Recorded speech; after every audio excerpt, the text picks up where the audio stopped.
Anything that's good for, necessary for chronically fermenting cells, that same thing is necessary and good for healthy cells.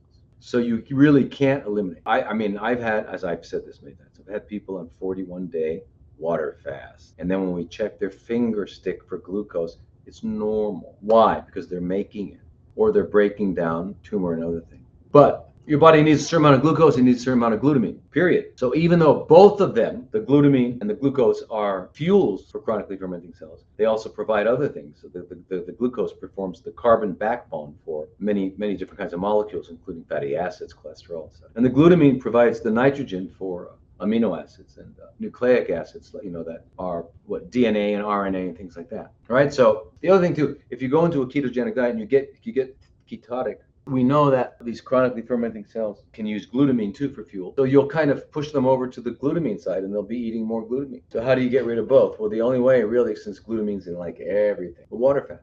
Or there's a chemical called DON. It blocks glutamine metabolism, but it's very, it's not without problem. It has a lot of problems. But the point is, you can't do it that way. To restore health to someone who's got chronically fermenting cells, you need to reestablish balance. You don't do things that block. You don't block things. You don't knock out pathways like they do with Lupron, and they knock out your hypothalamus all the way down. You're not making any of your sex hormones.